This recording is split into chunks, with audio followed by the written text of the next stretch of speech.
In this video, I'm going to explain the stages of the cell cycle and mitosis. Now, I find that most students start with the stages and memorize facts about each stage, but then end up forgetting it all because they don't understand how those steps work together in order to help the cell divide. So I'm going to teach you the story of mitosis in a way that you can understand, and then we'll go back and name the stages and practice so that by the end of this video, you'll have it all memorized. To help visualize this, we'll use a hyper-realistic 3D simulation from Metaphase's science table, an interactive digital platform with essential experiments across biology, chemistry, earth and space science, and physics.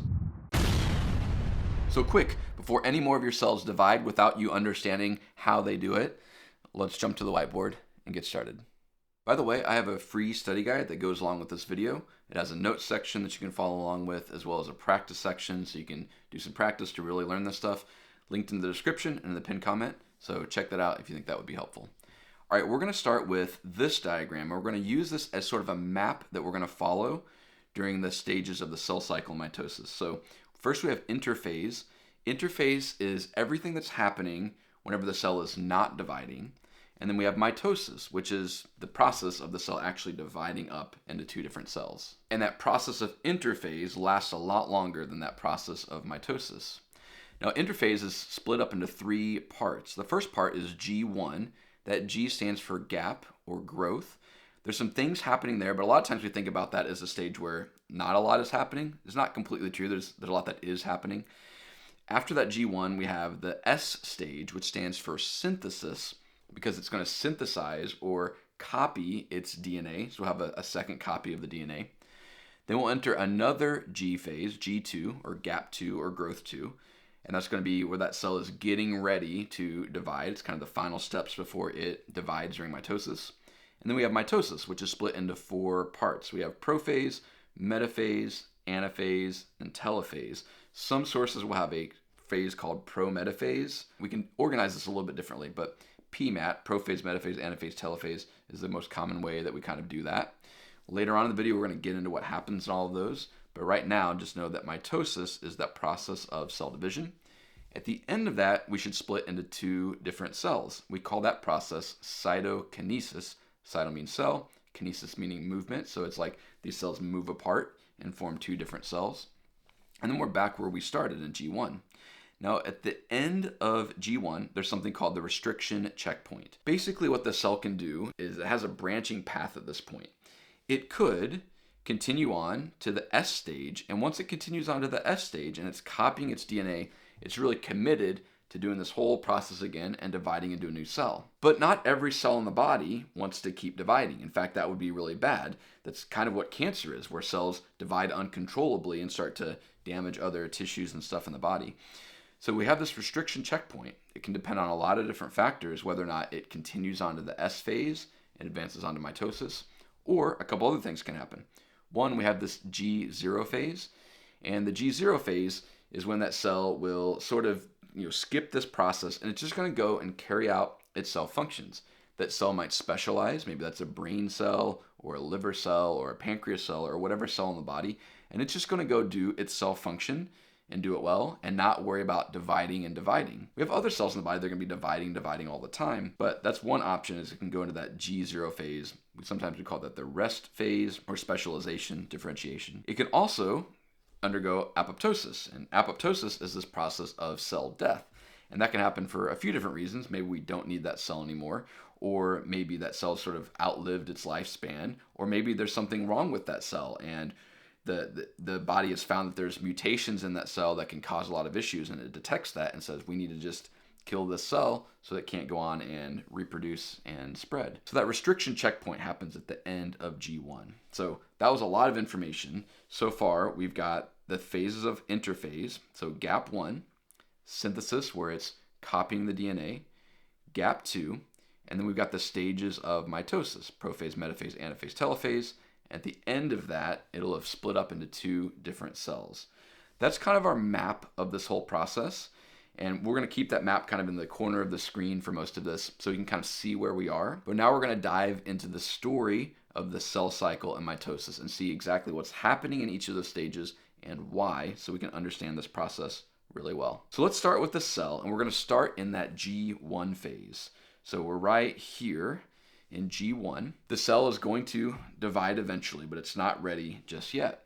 So let me map out a few things on our diagram here. First, we have the centrosome.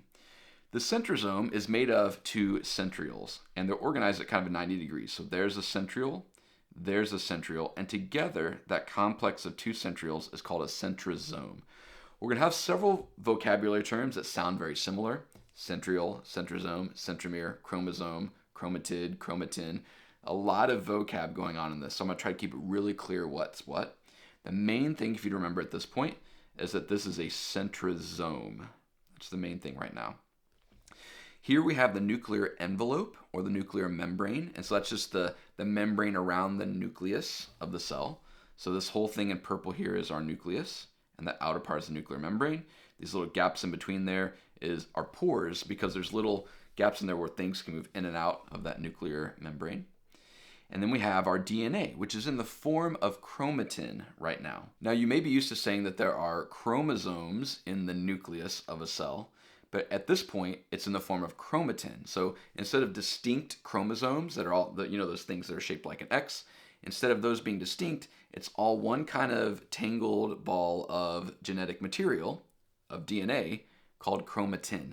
Later on, we're going to condense that chromatin into chromosomes, but we're not there just yet. So again, we have our centrosome, we've got our nuclear envelope around the nucleus, and then we've got our DNA, our genetic material, in the form of chromatin inside the nucleus.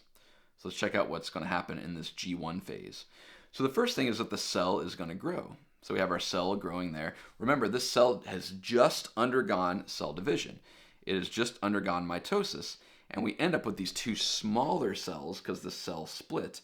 So now we need those cells to grow. So we have some cell growth, and then we're also going to copy a lot of the organelles. So it's got half the organelles that the parent cell had before it divided.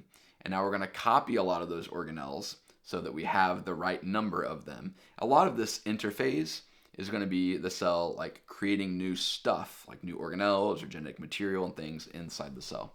So it's going to copy a lot of the organelles, and that's the G1 phase. Next, we're going to move to the S phase. Now, before we get to that S phase, remember we have that restriction checkpoint where the cell is going to decide, based on other factors in the environment and in the genetic material, whether or not it's going to undergo cell division. It may go to that G0 phase and differentiate or rest or just carry out its normal functions. It might undergo programmed cell death or apoptosis, or it may continue on to the S phase of interphase.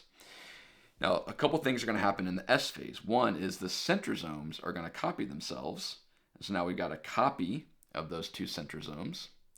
The reason we need that, those are going to actually eventually migrate to the two sides of the cell, and they're going to pull the DNA apart in order to make the sets of DNA that each cell after mitosis will have. So we're going to copy those, and we're also going to replicate the DNA. So here's that process of replication. Now, it's not represented perfectly on my diagram there. It doesn't necessarily happen exactly like that, but I'm limited in my animation skills here. So we've replicated the DNA. So we essentially have two copies of that genetic material in the nucleus now. That's why we call this the synthesis phase, because we're replicating our DNA. We're synthesizing new DNA. So we have got two copies of that DNA now. And now we're going to move to the G2 phase. In the G2 phase, a few things are going to happen. One, the cell is going to look for and fix any errors in that genetic material. Remember, it just made a copy of it. And it wants to make sure that that copy is an accurate copy without any mistakes in it. But this is all biological little reactions happening, and so mistakes can happen. So it's going to look for those mistakes and fix any. And then it's going to keep building new proteins, preparing for mitosis, or the separation of these. I'm not going to draw any of those proteins and stuff in there. Cell biology is way more complex than in any single YouTube video that you're going to find at this length. But just know that it's doing lots of other things like making proteins, preparing for that stage of mitosis. So that's G2. Just to recap real quick, in G1, the cell was growing, copying a lot of organelles. In the S phase, we replicated the DNA, or synthesized new DNA, and the centrosomes duplicated. And then here in the G2 phase, we fixed the errors in the DNA, and we've made proteins for mitosis. Now we're going to move on to mitosis. But like I said in the intro, I don't want to go into each phase just yet. We're going to go through the whole process of mitosis, And then when we go back through the cell cycle again, we'll talk about which of those steps go in each of those phases. And this will be a better way to learn it because you're not going to be focused on memorizing the stages yet. You're going to focus on memorizing the whole process and why everything's happening. And then we can separate it into stages later on. So in mitosis, one of the first things that's going to happen is our chromatin, which is this kind of tangled ball of DNA, is going to condense into chromosomes. It's going to coil up tightly into these distinct chromosomes. So I have that being kind of shown on the diagram there. And now we have these X-shaped chromosomes. Now in the human, we're going to have 23 pairs of these, 23 of these X's. But I'm not going to draw 23 in here because it's just going to make the diagram harder to animate and look kind of wild. So I've just got 4 in there, but remember we have 23 of these in the human body. And before we go to the rest of it, I want to jump to this animation from Anatomage, the simulation, and to kind of see what this process looks like in sort of 3 dimensions and all of that. So I'm going to talk through this process, and then we'll go back to our other diagram. So here we have our cell, and up here we have our centrosome, and we've got our nuclear envelope, and of course the cell membrane itself around here. And so one of the first things that we're going to do is split those centrosomes. So that was back in the S phase, and those are going to start to move to opposite sides. Also happening right now is we're condensing that chromatin into chromosomes. We don't see that happening here because that's happening inside the nuclear envelope, so we can't see that through there, but that is happening. And then next, our nuclear envelope is going to dissolve, and then those centrosomes are going to work their way to the opposite sides of the cell. Remember, our goal here is to take this DNA, these replicated chromosomes, and we're going to split them apart so that we can form this new cell. Now we had the nuclear envelope in the way, so we had to dissolve that. We had the chromosomes as chromatin, so we had to condense them into chromosomes. And we had to copy our centrosomes and move those to opposite sides of the cell. And now they're going to send out these little things called spindle fibers in the glowing green right there. And those are going to attach to the chromosomes. Now you see the chromosomes now moving toward this kind of midline of the cell. And then the spindle fibers are going to attach to those. And now we're about to see those yank those apart here in just a moment. There we go. So it yanked those apart, and we call each of those sister chromatids. So chromosomes get split into sister chromatids, and we see we've got one set of those on either side of our cell now. And you can kind of start to see where we're going with this, where now the cell is going to be elongating out like this. You see those chromatids kind of moving into together in the center of the cell. The spindle fibers are releasing. And now we've reformed a new nuclear membrane and the cells move apart. We now have 2 new cells. That last process there was the process of cytokinesis, where the cells were actually moving apart from each other. So they're together here, and then that's cytokinesis. And we end up with 2 cells that are basically identical to the one cell that we started with. So that was pretty quick, but that was the full process of mitosis. Now let's go back to our diagram that we were working with and break that down a little more. So here we are. We've got the chromatin, which is condensed into chromosomes. And next thing is the nuclear membrane is going to dissolve. Remember that membrane's in the way. For those spindle fibers to attach and pull the chromosomes apart, we got to get rid of that nuclear membrane. So we're going to dissolve that nuclear membrane. And then from there, we're going to take those centrosomes, and those are going to move to opposite ends of the cell. So we see those moving to opposite ends. Now my animation there was a little bit jerky, but that's just the limitations of my animations that I'm doing. Then the chromosomes are going to line up. So they're going to line up on the midline of the cell there, getting ready to be pulled apart. So we condense that chromatin into chromosomes, dissolve the nuclear membrane, centrosomes to opposite ends, and now we line up those chromosomes. Now we got to send those spindle fibers out so they can grab onto the chromosomes. So here those spindle fibers are going out. Now the middle of those chromosomes, the middle of the X's where they come together like this, those are called centromeres. Centro for center, mere mean for like measurement. So it's like if you were to measure the center of these X's, those would be the centromeres. So don't get all this confused. We've got centrosomes right here. This is the centromere of the whole chromosome. And then those spindle fibers attach, and then next they're going to pull those apart into sister chromatids. So we've got chromosomes right now. Those are going to get pulled apart. Now each of these is a pair of sister chromatids. Sisters because they're sort of identical copies of that genetic material, and they're going to get pulled apart. We see those pulling apart and the cell kind of elongating right there, getting wider. And then those are going to come together in kind of one spot, all those chromatids in one spot. And then we're going to reform that nuclear envelope. Because remember, our goal is to split the DNA, split the chromosomes, and then reform a new cell that's just like that parent cell. So we're going to reform that nuclear envelope. We see that happening here. And then after that, we've just got one thing left, two things left, which is our chromosomes have to decondense back into chromatin. So they're going to reform back into chromatin like we had originally. And then it's time to divide those cells. This is the process called cytokinesis, or the cell splits into two. So we're going to have this split like this. This is called the cleavage furrow right there and right there. And then it's going to continue separating like this until we have two distinct cells, which we have right there. So now we've got two daughter cells that are almost identical copies to that parent cell that we started with. All right, so we've gone through this whole process of the cell cycle and mitosis at this point. Now we're going to go back through it a little bit quicker this time, and this time we're going to separate out those stages of mitosis: prophase, metaphase, anaphase, and telophase. So we're back here in this G1 phase. We're going to bring our map back out so we can see that. Remember, in the G1 phase, we're going to have cell growth, and then that cell is also copying a lot of its organelles. Then we have that restriction checkpoint. If we decide to go on to the rest of interphase, we have the synthesis phase. And again, that's when the centrosomes are going to copy. So we have two centrosomes. And then our DNA is going to replicate. So we're going to have our second copy of that DNA. And then from there, we'll go to that G2 phase. Remember, in the G2 phase, we're going to fix the errors in DNA. And then we're going to make proteins for mitosis, basically preparing for mitosis. And then we're into the stages of mitosis. And we're going to start here with prophase. Now remember our goal here. Our goal here is to separate this DNA into two different parts and split the cell so that we can form a new cell. So that's our goal. Keep that in mind because that'll help you remember all the steps that have to happen for that process. Now, as we're navigating these four stages, one way that I think about it is metaphase is really easy to identify.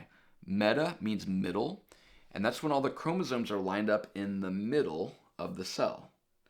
Anaphase is when they're pulled apart. So that's easy to see too, because the spindle fibers are pulling them apart. Those are the two easiest stages to identify. Prophase is everything that happens up to that point where the chromosomes are lined up in the center. And then telophase is everything that happens after they get pulled apart. Not only that, but prophase and telophase are kind of the opposites of each other. So in prophase, we're going to condense the chromatin into chromosomes, but then in telophase, we're going to take those chromosomes and decondense them back into chromatin. Or for example, in prophase, we're going to dissolve the nuclear envelope, but in telophase, we're going to reform that nuclear envelope. So keep that in mind. Prophase and telophase are kind of opposites of each other, and then metaphase is where the chromosomes are lined up in the middle, and anaphase is when they're pulled apart. So now let's go through this process and see all of those phases in action. So prophase, we're going to start with this. Our chromatin is going to condense into chromosomes. And then from there, the next step is that the nuclear membrane is going to dissolve. So we'll dissolve that nuclear membrane. We're getting this all set up in order to be divided. And then our centrosomes are going to move to opposite ends of the cell. Basically, it's done everything it needs to get ready before those chromosomes line up in metaphase. So those are the three things that happen in prophase. Chromatin condenses into chromosomes, the nuclear membrane dissolves, centrosomes move to opposite ends. Next, we have metaphase. Easy to identify. Metaphase is where all of those chromosomes are going to line up in the center of the cell like that. And then the spindle fibers are going to attach to the centromeres of the chromosomes. So we'll attach those spindle fibers. And those are the two things that happen in metaphase. Chromosomes lined up, and then the spindle fibers attached to the chromosomes. And just remember, meta means middle. Next, we have anaphase. Anaphase is when they get pulled apart. So the chromosomes are going to pull apart into sister chromatids. We pull those apart like this, and that is the process of anaphase. Anytime you see the spindle fibers pulling those chromosomes apart, That's going to be in anaphase. And then telophase, we're going to basically undo all the stuff that we did in prophase. So let's go on to telophase. First thing we're going to do is reform that nuclear envelope. So we have that nuclear envelope reforming. And then we're going to take those chromosomes and form those back into chromatin. So chromosomes formed into chromatin right here. And during this whole stage of telophase, the cell has started to elongate and start to split into two, and we call that cell division stage cytokinesis. Now, sometimes you'll see cytokinesis as its own kind of stage of mitosis. There's different ways that we organize this. In this video, I'm treating prophase, metaphase, anaphase, telophase as the 4 stages, and cytokinesis as its own kind of thing that's happening as well. But depending on the source you look at, they might organize that slightly different. So we end up with 2 distinct cells like this, and that is the process of mitosis. And then from there, we go back to the G1 phase, and we start this whole process over again. Let's go to our simulation from Anatomage one more time, and then I'll show you a slide that'll have all of this kind of displayed in one spot, so you can use that to review. So here we have our cell, and we've got our centrosomes, which just split. We're now in prophase, and so our nuclear envelope is going to dissolve. Our chromatin has condensed into chromosomes, and our centrosomes are going to move to opposite sides of the cell. Now we're moving into metaphase, where the chromosomes are going to line up, and the spindle fibers are going to reach out and grab the centromeres of the chromosomes. Then we're about to move into anaphase, where the spindle fibers are going to pull the chromosomes apart. So here's anaphase. And then after anaphase, which is pretty quick, we're going to move into telophase. In telophase, the cell is going to be elongating, and we're going to reform that nuclear envelope right in here. In just a moment, there's a nuclear envelope. We got cytokinesis, and then the chromosomes are going to decondense back into chromatin. And so that's the process of mitosis. Now here's that slide I talked about where I have all of the 4 stages of mitosis kind of laid out in one diagram. This would be helpful if you're taking tests on this and stuff, and you need to be able to kind of, identify based on a diagram which phase you're in. I recommend pausing the video and seeing if you can explain all of the stages of mitosis without the descriptions of things happening in these 4 stages. And then here's that information back so you can kind of check and see how you did. Now remember, if you need more practice on this, I have that free study guide with the notes as well as the practice activities. It's linked in the description and the pinned comment, so check that out if that would be helpful. Again, thank you to supporters of the channel, and thank you to Anatomage for sponsoring this video. Anatomage makes not only the science table, but also the Anatomage table, which has cadaveric models, which are taken from actual cadavers, actual human bodies, and recreated in such a way that you can peel back all the layers and see the actual anatomy of people that were alive, not just like an idealized version of it. So it's a really cool thing, and thank you to Anatomage for sponsoring this video. You can find out more about them in the link in the description as well. And if you're ready to go on to another video and keep learning anatomy and physiology with me, here's another video that might be helpful for you. So click that if you want to keep on learning. Thanks for being here. Hopefully this was helpful, and I'll see you in the next video. All right, bye.